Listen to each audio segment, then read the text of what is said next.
تصویریں آئی ہیں سیریا کی، آپ دیکھ لیں، زلزلہ آیا، لوگ اپنے اپنے گھروں میں آرام سے بیٹھے ہوئے تھے، کھانا کھا رہے تھے، اپنی بیوی کے ساتھ ہنسی مذاق کر رہے تھے، اپنے بچوں کے ساتھ لگے ہوئے تھے، اچانک زلزلہ آیا اور پورے کی پوری بلڈنگیں تباہ ہو گئی، پورے کے پورے شہر تباہ ہو گئے، لاکھوں کروڑوں مکان تباہ ہو گئے اور ہزاروں لاکھوں لوگ موت کے منہ میں چلے گئے۔ قل هو القادر على ان يبعث عليكم عذابا من فوقكم او من تحت ارجلكم، میرے بندو، اللہ تعالیٰ تمہارے پیر کے نیچے سے بھی تمہارے اوپر اپنا عذاب نازل کر سکتا ہے۔ یہ زلزلے یہ بھی اللہ کا عذاب ہے۔ اور اگر یہ چھوٹا موٹا زلزلہ آج ہم کو عبرت دے رہا ہے، اگر ترکی اور سیریا کے اندر آنے والا زلزلہ آج ہزاروں لوگوں کو موت کے گھاٹ اتار رہا ہے میرے پیارے ساتھیوں، تو سوچو قیامت کے دن کا زلزلہ کیسا ہوگا، جو ترکی میں نہیں آئے گا، جو سیریا کے اندر نہیں آئے گا، جو صرف انڈیا کے اندر نہیں آئے گا، جو صرف عرب کے اندر نہیں آئے گا، بلکہ اللہ نے فرمایا اذا زلزلت الارض زلزالها، وہ زلزلہ تو پوری دھرتی پر آئے گا، پوری زمین پر آئے گا، واخرجت الارض اثقالها، اور زمین اپنے سارے کے سارے بوجھ نکال دے گی، وقال الانسان ما لها، اور انسان کہے گا اس زمین کو کیا ہو گیا ہے، یومئذ تحدث اخبارها، اس دن زمین اپنی باتوں کو بیان کرے گی، زمین پول کھولے گی، زمین بتائے گی، دھرتی بتائے گی اس کے اوپر کون کون سے کام کیے گئے تھے، بِأَنَّ رَبَّكَ أَوْحَى لَهَا، اللہ تعالیٰ زمین کو آرڈر دے گا، زمین بولے گی۔ معمولی سا زلزلہ آیا، ہزاروں لاکھوں لوگ مر گئے میرے بھائی، سوچو اس زلزلے کا کیا حال ہے۔ زلزلے کے ویڈیو ہم کو واٹس ایپ پر آئے، فیس بک پر ہم نے دیکھا، لوگ اپنے اپنے گھروں میں بیٹھے ہیں، زلزلہ آیا، لوگ فوراً گھر کے باہر بھاگنے لگے، حالانکہ گھر میں تجوری میں پیسہ بھی رکھا ہوا ہے، بینک میں بینک بیلنس بھی رکھا ہوا ہے، لیکن بینک بیلنس کی چنتا نہیں ہے، تجوری کے پیسے کی فکر نہیں ہے، آدمی اپنی جان بچانے کے لیے گھر کے باہر بھاگ رہا ہے۔ شوہر کو بیوی کی چنتا نہیں، شوہر اکیلے بھاگ رہا ہے، بیوی اپنا بھاگ رہی ہے، بچے اپنا بھاگ رہے ہیں۔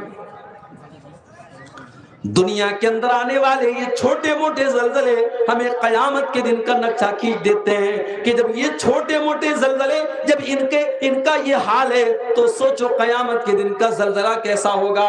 اللہ نے سورہ حج کے اندر نقشہ کھینچا، فرمایا یا ایھا الناس اتقوا ربکم ان زلزلۃ الساعۃ شیء عظیم، او لوگو اپنے رب سے ڈرو، اپنے پروردگار سے ڈرو، بے شک قیامت کے دن کا زلزلہ بڑا خطرناک ہوگا۔ یوم ترونها تذل کل مرضعۃ عما ارضعت، اس دن تم دیکھو گے کہ دودھ پلانے والی ماں بھی اپنے بچے سے غافل ہو جائے گی۔ دنیا میں محبت کی مثال جب دی جاتی ہے تو ماں کا نام لیا جاتا ہے۔ جتنی محبت ایک ماں اپنے بچے سے کرتی ہے کوئی کسی سے نہیں کر سکتا۔ یہ الگ بات ہے بچہ جوان ہوتا ہے تو ماں کی کوئی فکر نہیں ہے۔ ہمارے ایک دوست ہیں ممبئی میں رہتے ہیں، یو پی کے رہنے والے ممبئی میں رہتے ہیں، بتانے لگے ان کی ساس 11 بیٹیاں ہیں، ایک بیٹا ہے ان کی ساس کو، یعنی 11 سالے ہیں، 11 ان کی بیوی کو لے کر کے 11 بیٹیاں ہیں ان کی سسرال میں اور ایک سالہ ہے۔ ساس کی عمر 70-80 سال ہو گئی ہے، بیٹا اسی گھر میں رہتا ہے لیکن ماں سے الگ رہتا ہے۔ ماں کیا کھا رہی ہے، ماں سانس لے رہی ہے کہ نہیں لے رہی ہے، ماں کس حال میں ہے، بیٹے کو کوئی مطلب نہیں۔ مجھے اللہ نے 3 بیٹیاں دی ہیں، کبھی کبھی احساس ہوتا ہے بیٹا نہیں ہے، لیکن جب اس طریقے کے بیٹوں کے حالات جب دیکھتے ہیں تو لگتا ہے کہ ہو سکتا ہے اللہ نے اسی میں خیر کا پہلو رکھا ہو۔ لوگوں کو بیٹے ہوتے ہیں لیکن بیٹے ہو کر کے بھی وہ نالائق ثابت ہوتے ہیں۔ وہ بیٹا جب چھوٹا تھا سردی کے موسم میں پیشاب کرتا تھا، اس پیشاب کے گیلے بستر پر ماں لیٹ جاتی تھی اور اس کو